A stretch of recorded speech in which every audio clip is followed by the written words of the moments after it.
Facts about Himachal Pradesh.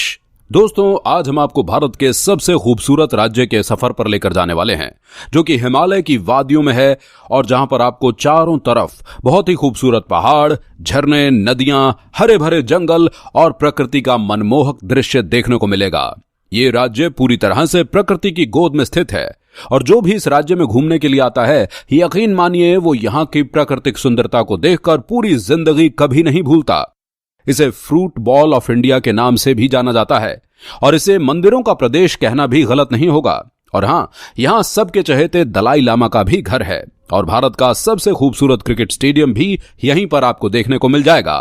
तो आपने guess कर लिया होगा अब तक बिल्कुल सही, ये है हिमाचल प्रदेश। तो चलिए दोस्तों, एक साथ चलते हैं हिमाचल प्रदेश के सफर पर। दोस्तों, हिमाचल प्रदेश का इतिहास हजारों साल पुराना है।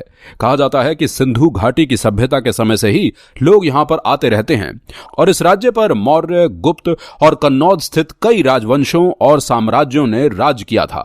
भारत को अपना गुलाम बनाने के बाद अंग्रेजों ने इस राज्य पर कब्जा कर लिया और हिमाचल प्रदेश की राजधानी शिमला को उस समय अंग्रेज ग्रीष्मकालीन राजधानी के तौर पर इस्तेमाल किया करते थे, क्योंकि यहां पर पूरे साल ही मौसम बहुत ही बेहतरीन और ठंडा रहता है। दोस्तों, हिमाचल प्रदेश की कुल जनसंख्या आज 73 लाख के आसपास है। ये राज्य अपनी सीमाएं जम्मू कश्मीर, लद्दाख, हरियाणा, पंजाब, उत्तर प्रदेश और तिब्बत के साथ साझा करता है। राज्य के 96% लोग हिंदू धर्म को मानते हैं, तो वहीं 1.5 से 2% लोग मुसलमान हैं। इसके अलावा बौद्ध, सिख और ईसाई धर्म के लोग भी हिमाचल प्रदेश में रहते हैं। दोस्तों, हिमाचल प्रदेश की ऑफिशियल लैंग्वेज तो हिंदी है, लेकिन संस्कृत को राज्य की दूसरी ऑफिशियल लैंग्वेज का दर्जा प्राप्त है। जी हां, संस्कृत के अलावा भी यहां पर कई लोकल भाषाएं बोली जाती हैं, जिसमें पंजाबी, उर्दू, पहाड़ी, डोंगरी, मंडी, कंघी किनारे स्थित 30 से ज्यादा भाषाएं बोली जाती हैं।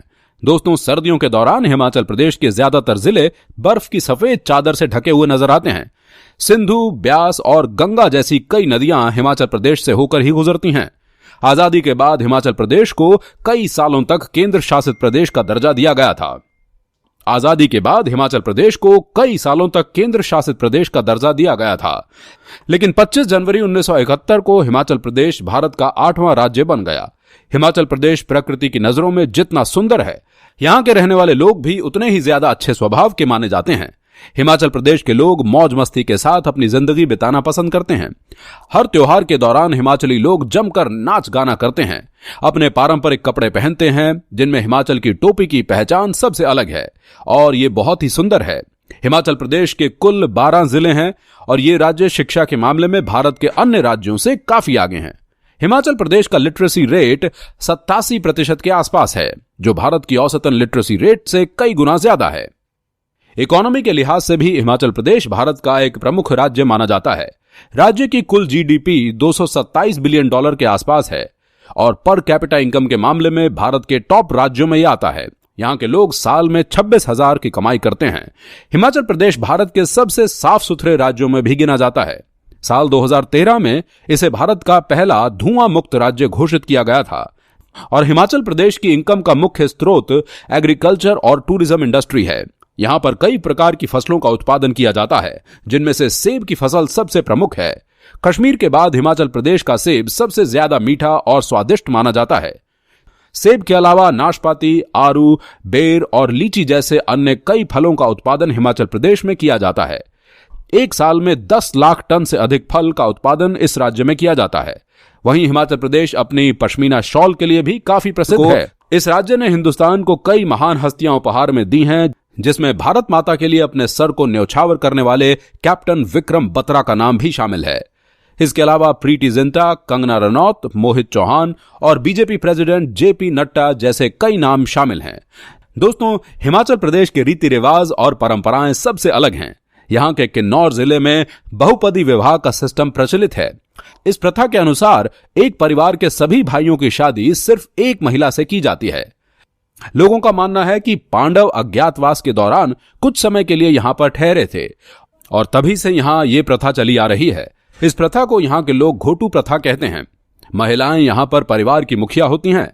एक भाई अगर पत्नी के साथ कमरे में मौजूद है तो कमरे के बाहर एक टोपी टांग दी जाती है और जब तक वो टोपी वहां रहेगी दूसरे कमरे में नहीं जा सकते और इसके अलावा एक गांव में एक ऐसी प्रथा चली आ रही है जिसमें शादी के बाद महिलाएं 5 दिनों तक अपने पति से न तो मिल सकती हैं और ना ही बात कर सकती हैं।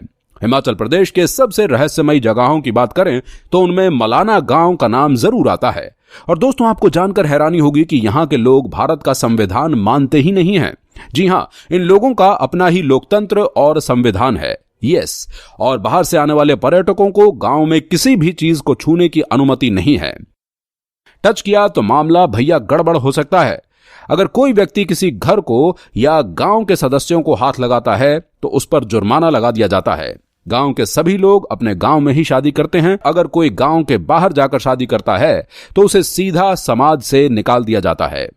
गांव गांव के नियम और कानून व्यवस्था बनाए रखने के लिए संसद प्रणाली भी है। अगर कोई बड़ा फैसला लेना होता है तो जमल देवता की मदद ली जाती है, जिसमें दोनों पक्ष एक बकरा लेकर आते हैं और जहर वाले चाकू के साथ बकरे को चीरा जाता है। जिस बकरे की मौत पहले होती है उसे ही दोषी मान लिया जाता है। दोस्तों, इसे ही जमल देवता का न्याय माना जाता है। ये गांव अपनी चरस की खेती के लिए भी काफी प्रसिद्ध है और इस चरस को मलाना क्रीम के नाम से भी जाना जाता है। इस पहाड़ी राज्य में मंडी जिले में बेताल नाम की एक गुफा है और मान्यता है कि इस गुफा की दीवारों से देसी घी निकलता है और आसपास के गांवों में शादी के लिए जरूरी बर्तन भी मांगने पर मिलते हैं। गुफा के अंदर आज भी कई हिंदू देवी देवताओं की मूर्तियां हैं। हिमाचल प्रदेश की राजनीति भी बिल्कुल अलग होती है। वैसे तो कोई खास दंगे या जात पात की राजनीति यहां देखने को नहीं मिलती, लेकिन नेता वोट मांगने के लिए लुट लोटा का तरीका अपनाते हैं।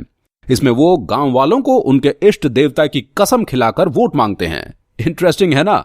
और क्योंकि हिमाचल प्रदेश के लोग अपने धर्म और देवताओं को लेकर काफी सिद्धांतवादी होते हैं, इसलिए माना जाता है कि वो लोग कभी भी कसम नहीं तोड़ते हैं। बस पकड़ ली नब्ज राजनेताओं ने, और क्या। दोस्तों, हिमाचल प्रदेश में ऐसे कई मंदिर हैं जिनके दर्शन करने श्रद्धालु दूर दूर से आते हैं। खासतौर पर देवियों की पूजा यहां सबसे ज्यादा की जाती है। इसमें कांगड़ा देवी मंदिर, तारा देवी मंदिर, हिबा देवी मंदिर, चंबा देवी मंदिर, ज्वाला मंदिर भी शामिल हैं। हिमाचल प्रदेश में कई त्योहार धूमधाम से मनाए जाते हैं। साल भर में इस राज्य में कोई ना कोई उत्सव या मेले का आयोजन चलता ही रहता है। लव यू फेयर, मौसी जत्रा सिटी फेयर, बैसाखी, कुंडली दिवाली, नागपंचमी और श्री कृष्ण जन्माष्टमी जैसे अनेक त्योहार और उत्सव यहां पर काफी धूमधाम से मनाए जाते हैं। दोस्तों, जहां तक बात है खाने पीने की, तो इस मामले में भी हिमाचल प्रदेश सैलानियों को बिल्कुल भी निराश नहीं होने देता। और अगर आपको नॉन वेज पसंद है तो ये राज्य आपके लिए किसी जन्नत से कम नहीं है। अगर आप हिमाचल प्रदेश जा रहे हैं तो धाम, कुल्लू, टूर फिश, बबरू, मादरी और भेड़ जैसी डिशेस को एक बार जरूर ट्राई करें। चलिए अब हम आपको हिमाचल प्रदेश की प्रसिद्ध टूरिस्ट डेस्टिनेशंस के बारे में बता दें। जहां भी बता दें जहां आप अपने दोस्तों और परिवार वालों के साथ घूमने के लिए जा सकते हैं। शिमला हिमाचल प्रदेश की राजधानी होने के साथ साथ एक फेमस टूरिस्ट डेस्टिनेशन भी है और पूरे साल यहां पर्यटकों की भीड़ लगी रहती है। बर्फ गिरने के बाद तो भाई ये जगह किसी जन्नत से कम नहीं लगती। शिमला में आप mall road, church the rich जगह पर घूमने जा सकते हैं। शिमला की वादियों का दोस्तों असली मजा लेना है तो कालका से शिमला तक चलने वाली टॉय ट्रेन की सवारी जरूर करना, नहीं तो आप फिर कुछ मिस कर जाओगे। साथ ही आप कुफरी और नारकंडा जैसी जगहें भी घूमने के लिए जा सकते हैं। तो दोस्तों, ये थी हमारे भारत की सबसे खूबसूरत राज्यों में से एक हिमाचल प्रदेश पर वीडियो। अगर आपको मौका मिले भारत के किसी एक राज्य में घूमने का, तो क्या आप भी हिमाचल प्रदेश घूमेंगे? हमें कमेंट करके जरूर बताइएगा। अगर आपको ये वीडियो अच्छी लगी है तो वीडियो को लाइक कर दें और शेयर कर दें, और अगर चैनल को सब्सक्राइब नहीं किया है तो वो भी कर लें। हम मिलेंगे बहुत जल्द आपसे एक और नई दिलचस्प वीडियो में। तब तक के लिए टेक केयर, गुड बाय।